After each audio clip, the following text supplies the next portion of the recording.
Shock Treatment the movie is rated PG, but Shock Treatment Minute is rated F for folks. We're going to spend this time discussing the movie in gory detail, and along the way we'll talk about adult content and use adult language. Consider yourselves warned. Welcome to Shock Treatment Minute, the only podcast where we discuss shock treatment 1 minute at a time in excruciating detail. I'm one of your hosts, Kelly. And I'm your other host, Leandra. And joining us again is the current reigning Weiss is Right champion, Oscar Soto. Ba-da, Come on down. Did I say Weiss is Right? It's Weiss is Tight. Yes, thank you for having me again for this Weiss is Tight segment of Shock Treatment. How are you guys doing today? I'm doing great. I've finally figured out how to get rid of Oscar's feminine itch. What? Oh. I have a feminine itch. I mean, you're a verse top, so it's not just the front butt. Oh, okay. Front butt. I must be lost in my terminology. This is great. So I think we're on minute 17. So I think that just because the rest of our listeners maybe don't know, and I know that there's at least one person out there, that sick fuck, who's literally watching it a minute at a time with us. So I think that I'm going to do that person a favor and just break down what happens in minute 17. Break it down. Tell me what you know. So we are in the middle of a song. Janet sings her very first product with Micro Digital Awaker, and the screen shows an alarm clock starting with the time 4:34 p.m. and rapidly ticking up. We see Janet and Brad back at the podium, with Brad mournfully seated on the red half wall flanking the podium, and he is facing Janet. Janet dejectedly continues to sing, "Why are we always sooner or later bitching in the kitchen or crying in the bedroom all night?"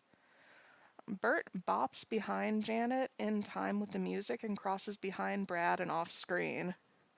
Janet sings "Shower Curtain," and we see the silhouette of a woman's hand pulling back an opaque shower curtain to reveal a shower head. The announcer intones "Wash those blues away," and we see a close-up of Janet. She sings, "Oh, won't you help me to be certain, oh," and on "oh," she closes her eyes to kind of rub some funk on it. We see the shower again, but the view quickly flips back to Janet, who looks a bit confused. She scrunches her eyebrows and sings "toothpaste," and we get a close-up of red gel toothpaste being pushed onto a toothbrush. The announcer says, "Arm yourself to the teeth." We see Janet again, and she sings, "Don't you put the squeeze on me." We cut back to a hairless set of knees with a sheer sheet covering the knee bent furthest away from the screen as the sheet gets pulled away to reveal the nude knee. Janet sings "Depilitator," but we do not see a product. I do have questions about that we'll talk about later. I looked into this as well. I have thoughts. We see Janet again, and she sings, "Why are we always sooner or later bitching in the kitchen or crying in the bedroom all night?"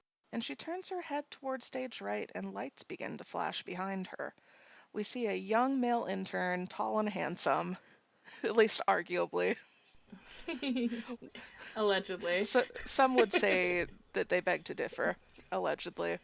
Not us. Allegedly. Not us.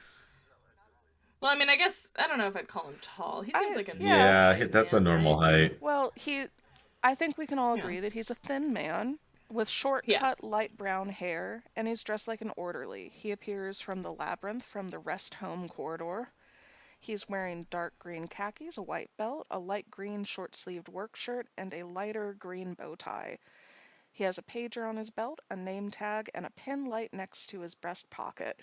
We see that above the pocket is embroidered Denton Vale in a soft script, and he's got on white sneakers. He nods his head and smiles broadly as he walks toward the podium, pushing a white wheelchair. The audience begins to cheer, and the view turns to the audience clapping enthusiastically, with at least one person leaning onto the edge of her seat. The announcer says, "And now it's back to Marriage Maze. And for those of you who are Dentonville watchers, here's our surprise guest. Yes, and here's Bert." Our orderly friend waves at the audience and stops to Bert's right. Bert says, "Hey folks, it's Ricky from the rest home." And he puts his hand out, kind of low. Ricky says, "Hey Bert," and low fives Bert. And Bert very muppetly flops and says, "Hey Ricky." And in a very unclockable New York accent, Ricky says, "I've come for Mr. Mages," and pushes the wheelchair past Bert.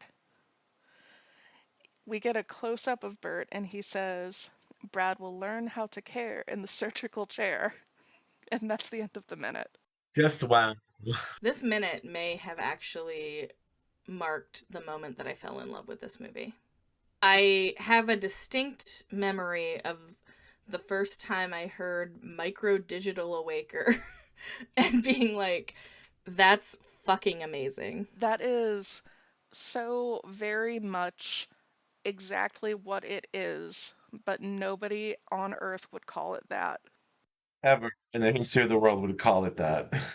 It is such a silly and cute way to refer to that. I fucking love it. And, like, yes, it's just for a rhyme, but they didn't force in some irrelevant word. They made something silly and almost, like, Seussian up for it. And You I know do what I mean? appreciate that. I do. It is there are some very cute things going on with this song that if you compare it to maybe some of the songs from Rocky Horror that have some questionable like rhyming schemes, I'd say that this is at least one that I look on more fondly. Yeah. The question as It's to just what's the macro digital awake? This was the micro one.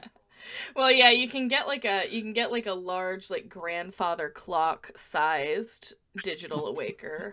It just takes up your whole room and it just Yeah. gongs really loudly, but clanging into the entire house to wake you up. You know what? It's the digital version of the clock from Time Warp. God, you're right. Yes, Mm-hmm. that's true. That would That of be course was an awesome. analog digital awaker, but yeah. Analog digital awaker. Analog digital awaker. What's your favorite ska band? Macro analog awaker. Why always doing the time warp?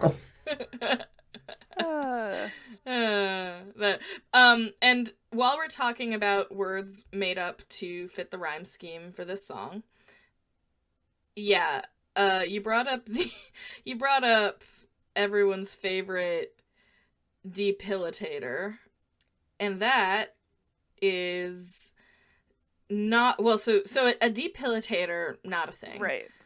Okay, thank you. Depilating. I appreciate that clarification. Depilating is a verb that means basically to remove hair on the surface. Now, I assumed always until today when I was preparing my notes for this episode that this was a silly way of referring to an epilator, which is a device that basically rips the hair out of your leg or wherever you use it. I looked into it. Those were not really available in 1981 at all. They were not commercially available at all until 1989, and even then it was only in Israel. So, because of that, I do not believe they were referring to an epilator, and I believe this was his very silly way of referring to some type of razor. There's also depilating cream like Nair or whatever. But that isn't really an object you would win on this game. On the other hand, she talks about toothpaste, but I'm gonna go ahead and say that, well, I actually did because spoiler alert, this appears in one of our games. for the Weiss's tight. I decided to interpret this as an electric razor, like a Lady Remington or something like that. That's kind of where my brain was, because I think that we did the exact same research and maybe even went to the exact same sites, because I was reading along with my notes and I'm like, yep, that's exactly the wording that I got from youlike.com on the difference between a depilator and an epilator, or an Well, epilator rather. as far as I was able to find, there's no such thing as a depilator. So I saw that a depilator is kind of a an umbrella term for something that will remove hair at the surface level. There's no device that is that.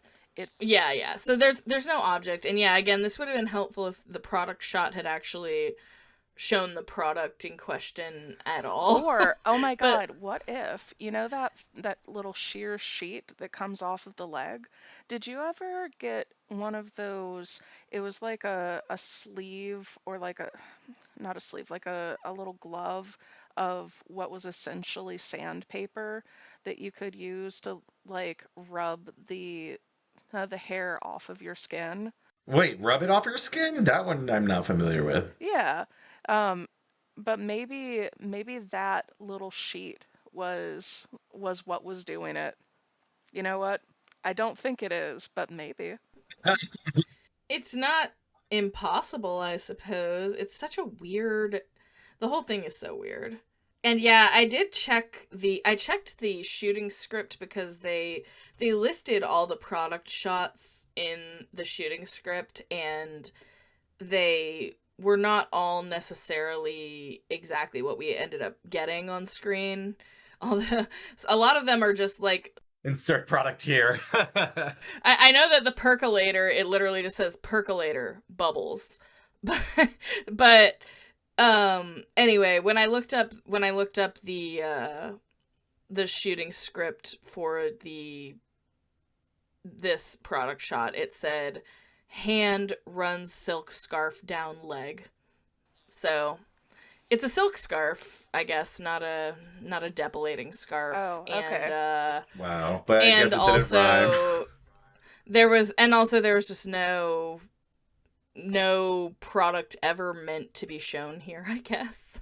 Which is probably for the Whoops. best, because like, well, no, I feel like an No, a electric razor would have been razor would have been fine. totally fine. Like, Yeah. what's the big deal? Like, I'm not trying to Jerry Seinfeld this, but like, what's the big deal with showing somebody shaving their legs? I don't Well, know. and they wouldn't even have to show people shaving their legs. It could have just like shown someone like the hand holding the razor and stuff, and that would have been great fuel for my Jalo movie that I'm building out of these product shots. Although the sexy silk scarf on the leg would be that shot would be right at home in a Jalo. So, Yeah. It's all of these product shots are at least a little bit sexy, I'd say. well, I'm telling you, it is shot so stylishly, just like a Jalo. So, um that yeah, so that was an interesting little research journey that we both went on, but it makes sense in the end, I think.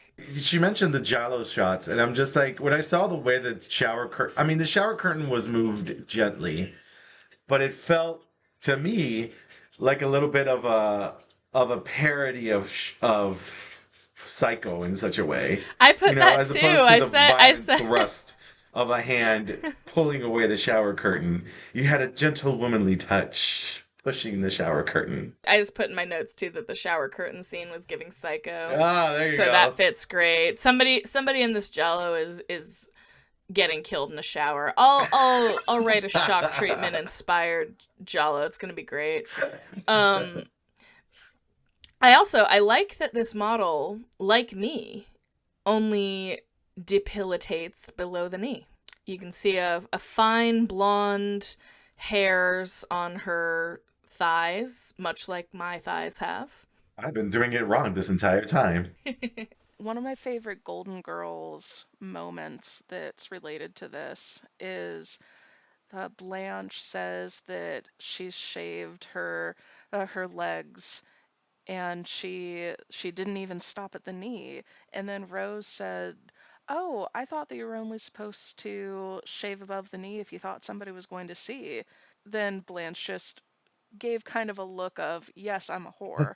Like, I'm going to be showing off my entire leg from crotch to toe." It's funny. For her part, Patricia Quinn during this shot said, "That's what Richard always says. When you're going to see Rocky Horror, you should go home, have a nice bath, shave your legs, and put on some delightful underwear." You guys have seen me perform Rocky before. I don't know if you noticed. Once or twice. Yeah, several times.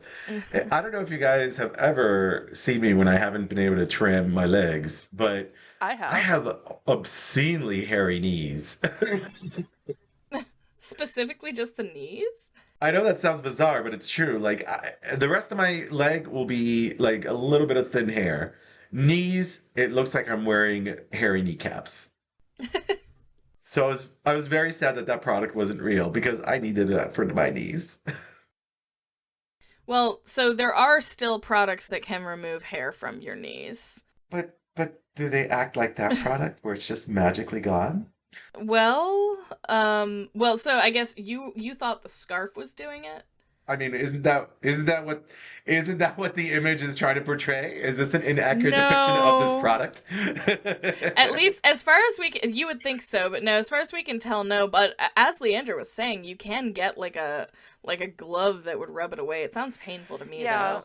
And I don't know, have either of you ever used Yes. Nair? Yes. Yeah. It's Nick all the That time. sounded awesome to me when I first learned about it when I was like 12, and I quickly found out how not worth it is. It's not worth it. it's really great for people who have like fine little baby hair, but for me, I have super sensitive skin and hair that is like little itty bitty wires. So, what Nair really does for me is gives me a chemical burn on hairy legs. Legit. Very strong chemical Yeah, burn. it for me, I was like, I can handle the smell, and after a while, I was like, I actually don't think I can handle this smell. And then I tried to remove it, and I found it had formed like a concrete like paste on my body that I had to scour off. No. It was Oh like God. almost impossible to get off. It was so on there, and then it hadn't even like dissolved much of the hair. So I was like, shaving it is. Wow. So, kind of switching gears to our orderly friend. I said very unclockable New York accent, and I will say to Rick Mayall's credit, saying I've come from Mr. Mages. He actually does a pretty okay job, but I want listeners to remember for the next minute where he started and where it's going to go the very next time that he speaks. I wouldn't necessarily say that it's the stellar job that he does in this one. Yeah. Can we mention how, for some reason, before the shower curtain pops up, why is Bert just walking around in the background? Like, what is he doing there? Oh, I actually have a thought on that.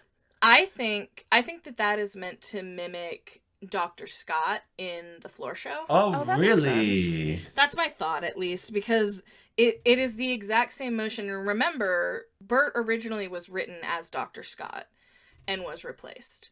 And I don't know if you guys know this. Did you know Bert is, well, do you know his nationality? Just assume he was supposed to be Swedish or German. Swedish? Yeah, like he kind of got a little bit of Swedish chef going on. Her dur and then her dur. Like Okay. the Swedish chef Do from the you, do Muppets. you know, Leandra? Jagoffian? No, he is supposed to be Viennese. And we know that because What? it's on the back of the UK video box and also in the production notes. And Dr. Scott was also Viennese, which is listed in an early script draft. So, with that in mind, which makes sense, I mean, he's Austrian, and we've already talked about the similarities to Hitler.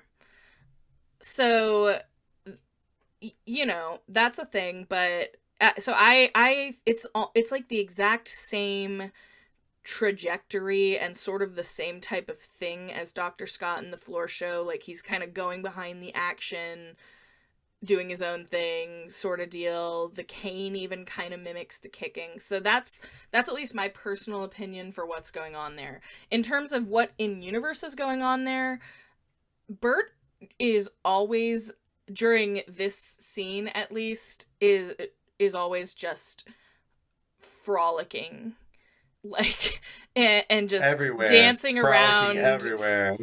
just in revelry. So that's what I think why I think he was doing that. But He really I don't remember Vietnam being in World War II. not no. Viennese as in Vienna, as in Vienna, Austria. Vietnam has nothing to do with it. Oh, oh, I thought she said Vietnamese. I was like, what? no, it's I'm not like so an sorry, extremely Kelly. botched I was version so, of it's like Vietnamese. Oh, got it. no. Okay, I'm back. I'm back. Sorry. Thank you. Yes, you are. I'm You We're good. are. I'm not over Swedish, but anyway, I mean, I guess he is a gourmet like the Swedish chef, but Borgy, borgy, borga, borg. yeah. Borgie, Borgie, Borgie, but that's the one. How did I know that you would be a big fan of the Swedish chef, Oscar? He makes food. Yeah. That's why. No, so anyway, yeah, I actually had written that in my notes that I thought it was mimicking Dr. Scott, so there you go. That's my thoughts. So, another Dr. Scott tie in. Mm. The wheelchair that Ricky from the rest home pushes out. It is the same brand of wheelchair as Dr. Scott's. It's Everest and Jennings. Ooh. There are some people who say it is the exact same wheelchair, just painted white, and I don't think that that is the case, but it could be. Probably not, but I love that they painted it all white. I had that in my notes. It's so great. Yeah, it's a very interesting touch to it because I guess there's color in shock treatment, and for me it seems like there's a lot of red, but when you look at it really closely, there is a lot of this false pure white that you just artificially insert everywhere in Yeah. so many of the scenes, and I wasn't sure if it's because they couldn't afford to paint it something nice or if the white was an aesthetic It choice. is an aesthetic choice. I think it's meant to look very like clinical and, Oh yeah, good point. sterile.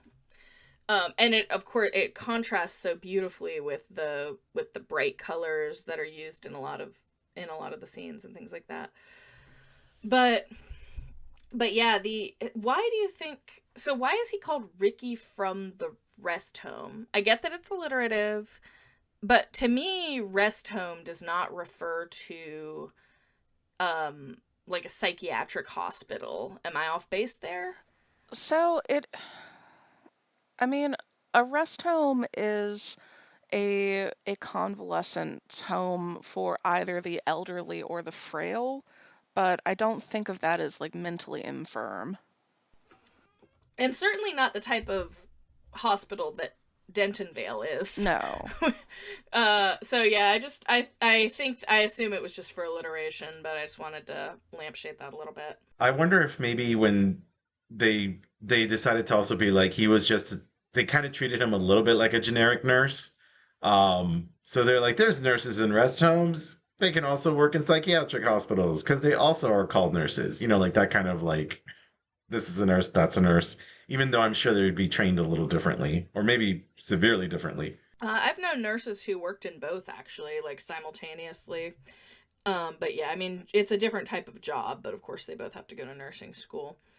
Um, My final note is Janet, her pleas in this, because we talked about Brad's, hers are help me to be certain and don't put the squeeze on me. So at this point in the movie, she's questioning herself and feeling a lot of pressure. I know we all heard that in the lyrics, but I just wanted to highlight it because we get a look into her mind through that verse. I was gonna add that Janet's face when she sees that toothpaste is such a universal game show face for contestants when they're given a very lame prize. This this is why we have you on as our Price is Right correspondent. Yeah, like obviously on The Price is Right, you don't normally have toothpaste as a prize, but it also kind of gives you the thought of when you see it as this is gonna be the prize that'll lose me $10,000. That is the face you make. It's very funny. So I only have one note, but it's a very long one. It is about Rick Mail. Take it I haven't thought about away. Rick Mayo as well. Go ahead. So I've tried to truncate his bio as much as possible because as I was doing research, I didn't realize that he had such a prolific career that spanned Oh decades. yeah. Oh, that's awesome though. I thought of him as being in a handful of things, and it just so happens that that handful of things are all things that I like that he did. Yeah, I think he's one of those actors who is extremely well known in Britain and only vaguely known to most Americans. He was famously called the arsehole of British comedy by a contemporary of his named Spike Milligan, and he did not say it as a compliment. Right. So he was born on March 7th, 1958, in Harlow, Essex, in England. Both of his parents were drama teachers. He got his start as a comedian and got some level of early success with a longtime collaborator named Ade Edmondson. They created a comedy troupe called the Comic Strip, which was a comedy club in a strip club in Soho. Woohoo! Oh my gosh, that's hilarious. So he knew how to party. Around then, he was also starting to pick up TV and film roles, including Shock Treatment. After Shock Treatment, he went on to co create and star in a now much beloved classic comedy series in the UK called The Young Ones. And he played Ricky, a punk rocker, anarchist poet, and he was just like kind of rude and gross, and he was very punk rock. He started really getting noticed when he got a recurring role on Saturday Live, which was UK's answer to Saturday Night Live. And from there, he joined the cast of Blackadder, and he continued to do a bunch of comedy shows with his pal Ade Edmondson, including a return to The Young Ones. In 1991, he starred in one of my absolute favorite films of the 90s called Drop Dead Fred. In that, he played Phoebe Cates' lifelong imaginary friend who causes absolute chaos, including causing the sinking of a houseboat owned in the film by a character played by Carrie Fisher. So it Oh. was just such an extremely random movie. He did a lot of live theater, including Waiting for Godot, and he did really a bunch of voiceover work in the 90s. And in the early 2000s, he was in Jesus Christ Superstar as Herod. Nice. Woohoo! And this is another one of my absolute favorite things to watch. He is a treasure. He's just like very fun. I wouldn't say that he's an excellent singer, but he is a very good performer in the Yeah, role. it's not like the original Herod was a great singer in the original movie either. But it's just Yeah. there's something about it that I really enjoyed. Oh, it's very fun. That is, in my opinion, by far the best part of the 2000 Jesus Christ Superstar. It's one of my top parts of that, and I could Tied with the you rest of the movie. you know that I could talk about that one for hours. It is the gayest Jesus Christ Superstar, and yeah. So moving on, he was also originally in a certain film about magical children going to a castle for school, and he played a very mischievous poltergeist, Oh, and that was a very large role, like a secondary like role that was in lots of the books, but it was cut, and he didn't know it was cut until he was watching the film at the premiere. I did not know that he was Bastards. actually filmed for that. That's Yeah, he crazy. filmed all of it. I mean, I didn't know What? they filmed the character at all. I thought they just cut it from the beginning. That's That's insane. I crazy. can't believe they cut Yeah, him so out. That's pretty lame of That would them. have been amazing too. He would have been so yeah, good in that. the director says that that was one of the things that he regretted cutting the most. And there's been a lot of push from certain adult fans of a franchise to release the Release Rick the Mail male cut. cut. Yeah. God, Rick might be cut from that franchise. Ah, I love it. I can't believe that just out of love of money, they haven't offered it as a something, if they still have the footage. Yeah. And I haven't been able to find any of the footage, so I don't know Hmm. what the deal is. He said that all of the kids really loved playing the scenes against him, and he was constantly making them corpse, like break character. So it was at least fun. Yeah. And if you love fantasy stories with a lot of humor and heart, but you'd prefer that they be well written and written by a good person, might I suggest Discworld? Discworld, absolutely. Yeah. I was gonna So, say Animorphs, but that was Well, from back in that's my that's day. Oscar. Don't get me started on Animorphs, but I would call that more of a roll back sci-fi. the clock. I'm kidding. But I would call that more of a sci-fi series. Although some people do It's true. classify it as fantasy. I guess the line is blurred, but they give like scientific explanations for everything going on. Yeah, yeah, Real yeah. quick, and we don't have to get into a whole Animorphs thing, but Oscar, can you tell me your preferred battle morph, raptor morph, and aquatic morph? Oh my God, let me try to get through it quickly. Oh God, what did I choose? Rhinoceros. Good, What good. was the bird? Oh, I had a perfect bird for this. What was the stupid bird? It was really fast. Not the Peregrine falcon. Well, falcon. actually, yeah, I think Jake's falcon was the one I prefer, even though it's a copycat of his. So I can't be original. The aquatic morph would obviously still be. What's a good aquatic animal that's good in the? Honestly, it would have been an orca whale. That's a great choice. It worked for. I don't know if you There. got as far as the David trilogy, but it worked for Oh, David. I got through the whole thing and the TV show Oh my and god, the very Oscar. cheap video game. I have never felt I closer played to the video you. game. I haven't played the video game yet, Yes. but I'm going to. I'm actually midway through a series reread. I'm on book Oh, like wow. I'm on book like 29, and whoo boy, the feelings I'm feeling. But Oh, man. yeah, I've never felt Oh, closer to you, man. Oscar. I didn't realize you were such an Anna fan. Oh, oh my gosh. Yeah. Leandra, don't cut this. I'm not We're going to. preview of Animorph imminent. So, you know what isn't Animorphs? What do you think Rick Mayall's battle Shocking. morph would have been? No, I was going to say Rick Mayall did write a book, but it wasn't an Animorphs book. In Why not? 2005, he released a kind of in character, like kind of a fictionalized autobiography titled "Bigger Than Hitler, Better Than Christ." That's very on brand for Rick Mayall. And then, of course, on June 9th, 2014, he died of a heart attack after a morning jog, and he was Wow. 56 years old. Do we know why he had a heart attack so young? Was it congenital? Was he a fan of I Was substances? there any medical I get information available? I mean, I get the impression that he didn't lead like a super drugged out life. He had a long-term wife Yeah. who he had 3 children with, and she was shocked. Yeah, I mean, it Like, must have just been terrible luck. Probably congenital. yeah. Sad. And perhaps people shouldn't take morning jogs, Rachel. Yeah, exactly. I mean, jogging is the silent killer.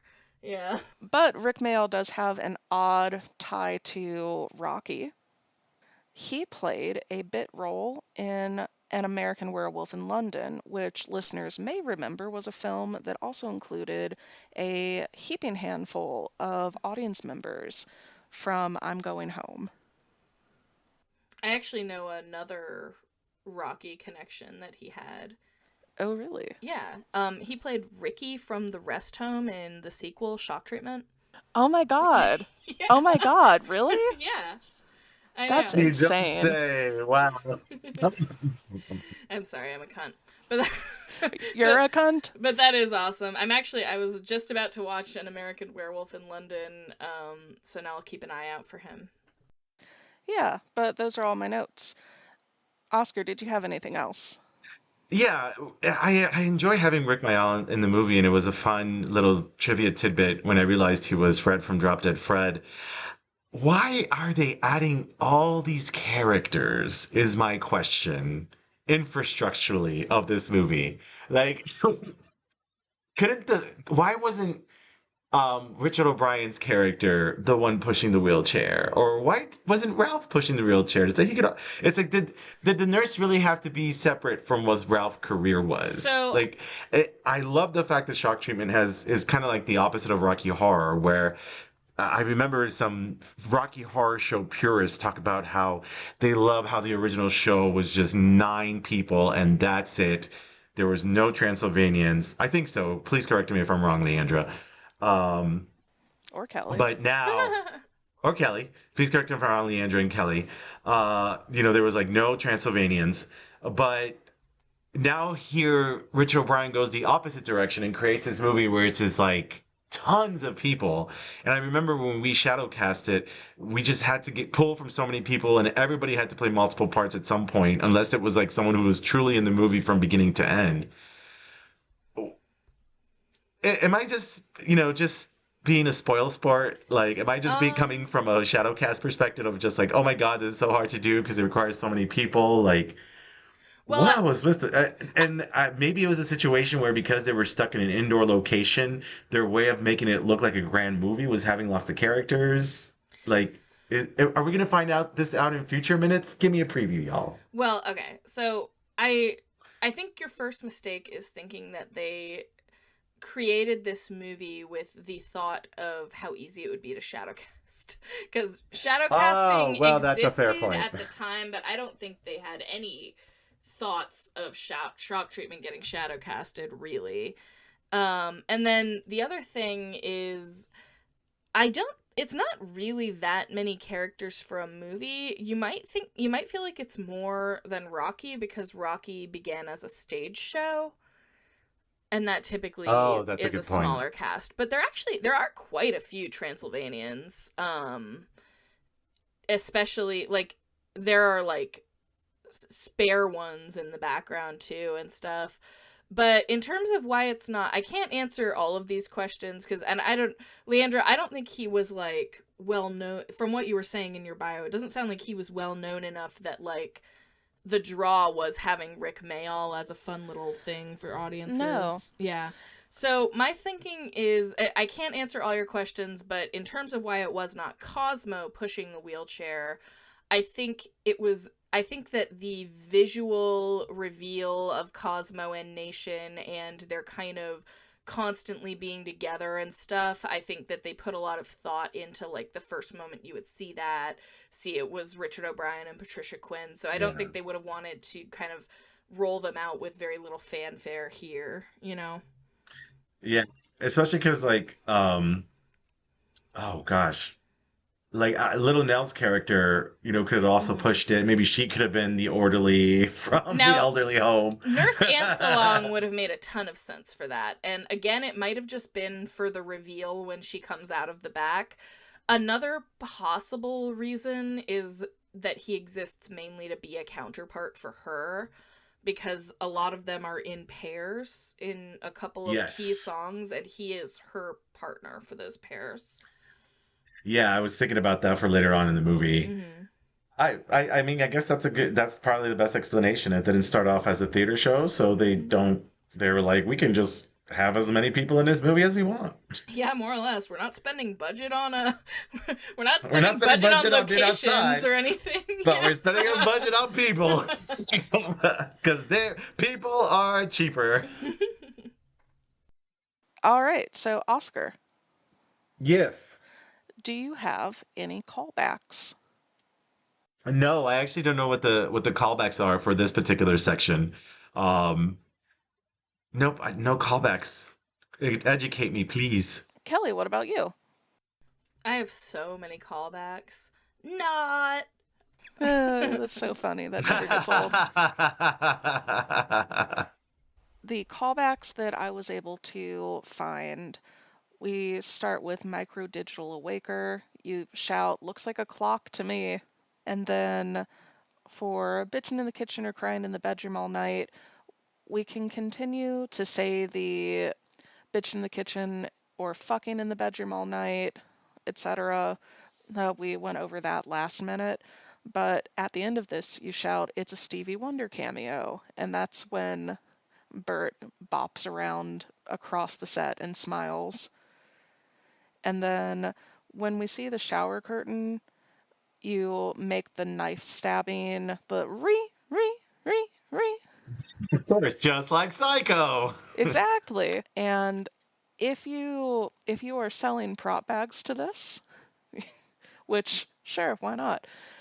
You Why could not? at that point bring out your little water pistol and squirt some water, Be cool. and Spray then the whole audience. yeah, and then you yell, "What do you use for lubrication?" And then Janet sings toothpaste. And you can scream, "Gleam!" because that's a reference, of course, to Rocky and that callback. The what's your favorite toothpaste? Gleam. And it sounds like he says gleam. I love explaining things to our listeners. They love that too. But if you don't do that, you can yell, "Can we squeeze your tits?" And then Janet says, "Don't you put the squeeze on me." And when Janet sings Depilitator, you can instead say Deep Penetrator. And then, why are we always sooner or later? I hope I'll come sooner or later. And then Ricky comes out with the wheelchair and you yell, "For one night only, it's Dr. Scott's wheelchair." Ghost of Dr. Scott's wheelchair because it's painted white. Oh, that's fun. I'm gonna use I'm gonna use that one. I just made a new callback. I'm gonna It's pat myself good. in the back for that one. Please do. And then when the announcer says, "Yes, and here's Bert," you yell, "Lucy, I'm home," because it's Ricky. Huh. Yeah.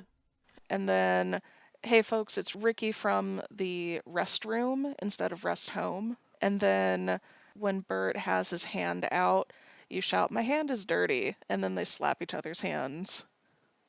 And then when Bert says, "Hey Ricky," you go, you're so fine, you blow my mind, hey Ricky." Ricky.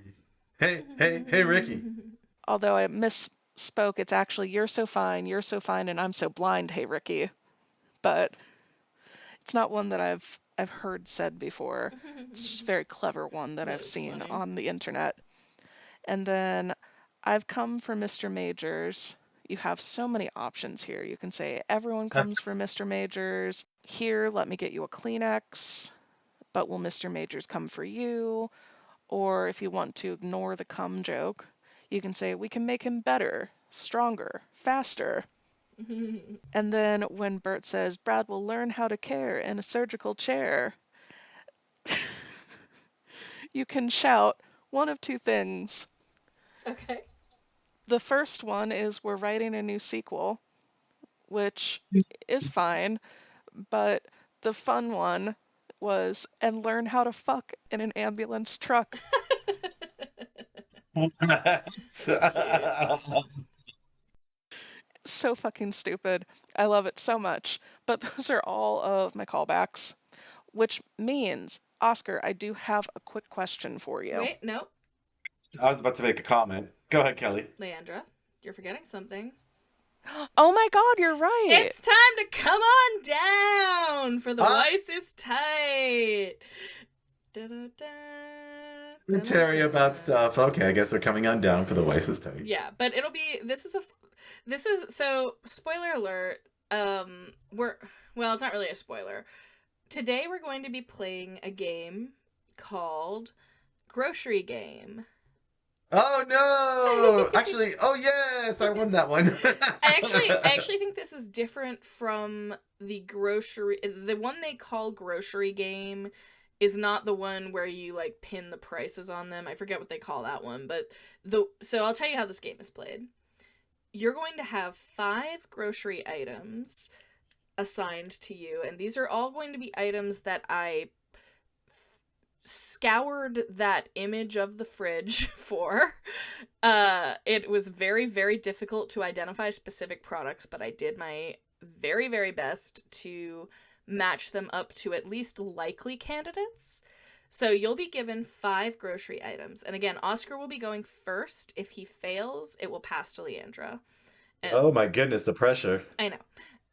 You have to purchase quantities of them, so to speak. You pick an item one at a time. So let's say there's no bread on it, but let's say you chose bread and that was one of your items. You would say, I'm going to take 5 breads. Your goal is to get between $20 and $22.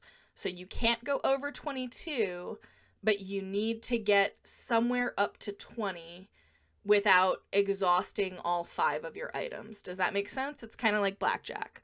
So you can choose as Yes. many, if you were looking at the bread, you can say as many loaves of bread as you want, but you have to keep in mind you can't go over 22 and you need to get up to 20. So like you might I say, love this. yeah, you might say, "Oh, I want 5 loaves of bread," and if the loaf of bread was $1, that would be $5 towards your total. I will say, prior to 1989, which is when I really should be doing this, the range was $6.75 to $7, but it just feels so small. You would hardly be able to get anything. So I bought one item and I won. well, I mean, we're using 1981 prices, so spoiler, you Oh, you could wow. get more than one thing, but even so, it felt like more of a game if I used the current range of $20 to $22. So Oscar, I'm gonna Oh, give this is gonna you be tricky. yeah, I'm gonna give you 5 items, and you can ask me Okay. questions about them. You can ask me to repeat them or All whatever. right. But Taking notes.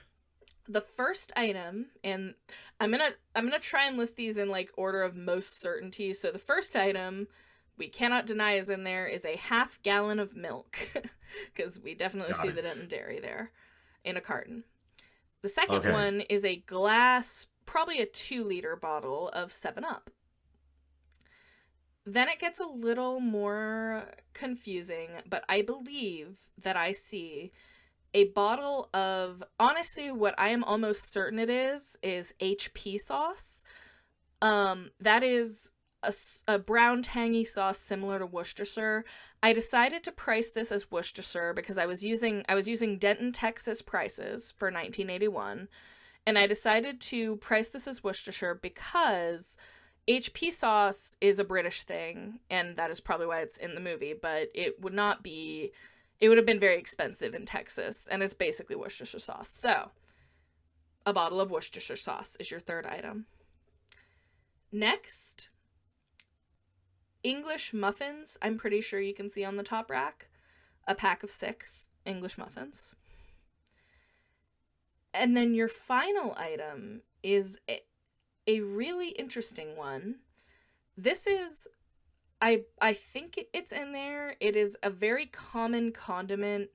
It was a British one, but I really think it's in there, so I included it. It's called Branston pickle, and it's like made of vegetables that are kind of pickled. It has like a chutney like gelatiny texture, but it's like a brown, very tangy pickle condiment that you would use, and it's called Branston pickle.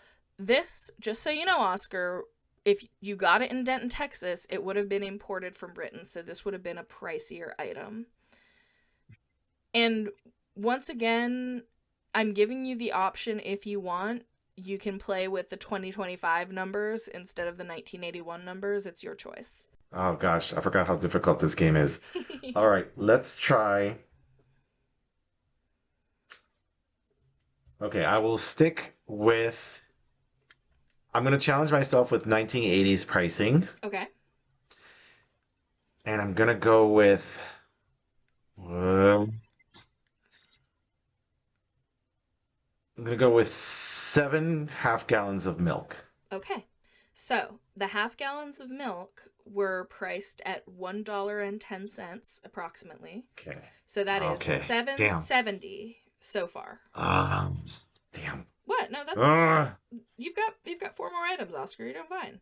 So you're up I to almost did 20 half gallons of milk. That's why I'm like kicking myself. well, that would have gone over 22, babe, I think. That's fair. That's Yeah. true. Okay. Then Actually, two or liter would it have been bottles of cinnamon. exactly on? But anyway. Let me do 5 2-liter bottles of 7 Up. Okay. The 2-liter bottles of 7 Up were approximately 85 cents. You said 5? Darn. Yeah, I said 5. So that's 4.25 added to your 7.70 total, you're up to 11.95. Goodness gracious. Okay. Give me 7 packs of 6 English muffins. All right. The English muffins were priced at $1.05 for a pack of 6. Ah! How many did you get? I got. Did I say 7, Leandra? I think I said 7. I think it was 7. So that's 7.35. I mean, you're doing okay, Oscar. 7.35 added to your 11.95 total is $19.30. Okay, and then the Branston pickle. So I don't know too much about Branston pickle. Is it in a jar? Is it like multiple pickles in a jar? You said it was a No, paste? it's a condiment basically. It's made out of like diced up vegetables. Oh, It's imported from Britain, so that one is gonna be more expensive than the other things. this is gonna kill me. 2 Branston pickles. Oh my goodness, Oscar. So the Branston pickle would have cost about 2.75. Ha ha! I can't believe you went for that over the Worcestershire, babe. Actually, Ba da ba da. Ba-da-bo. this So, happened. Stupid Leandra, Branston pickle. Oscar busted, so to speak. I didn't even do that on purpose. He Not the busted his busted. pickle. Leandra, I busted at the pickle. to make this fair, I'm assigning you new items. Perfect. Thank you. You. So the 5 items you get, I believe I see a box of like gelatin powder,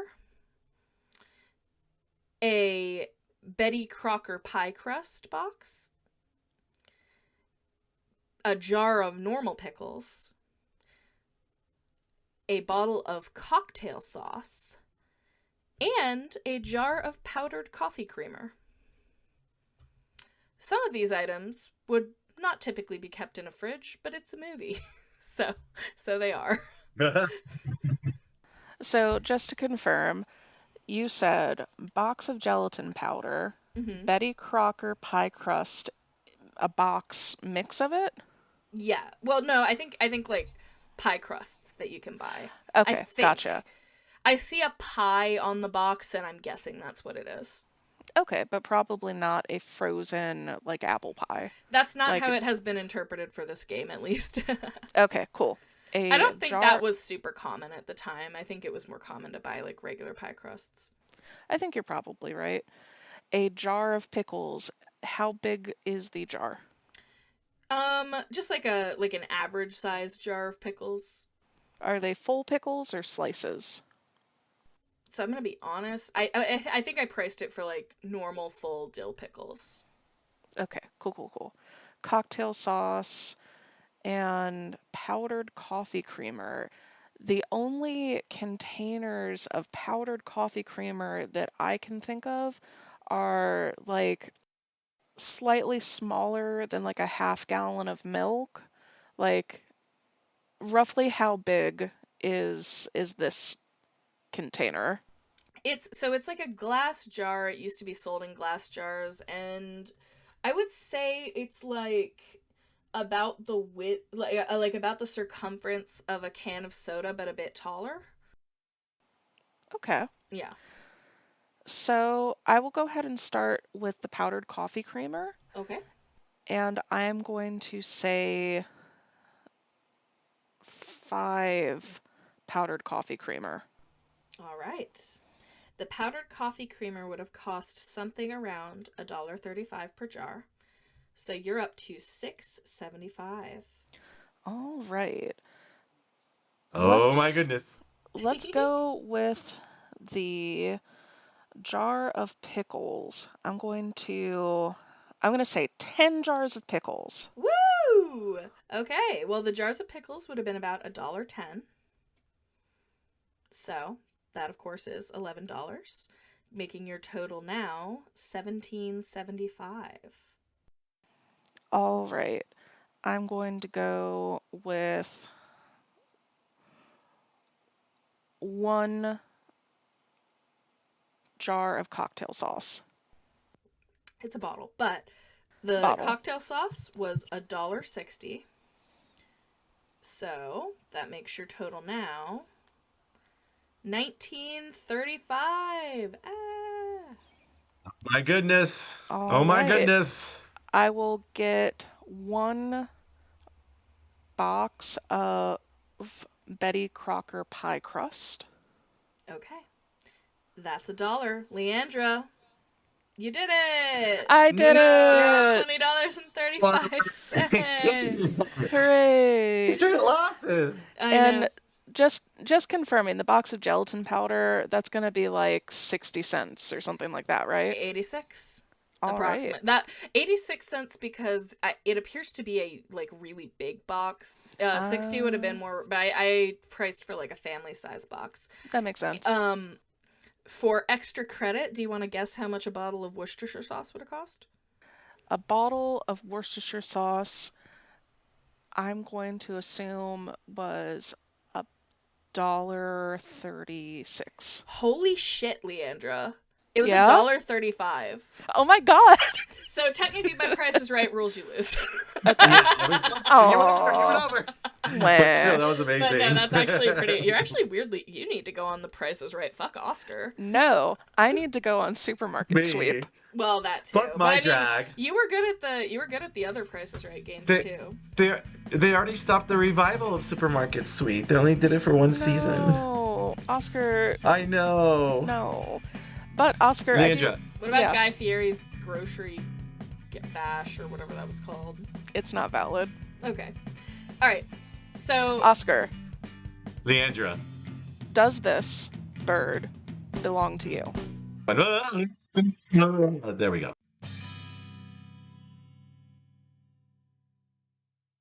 Swedish?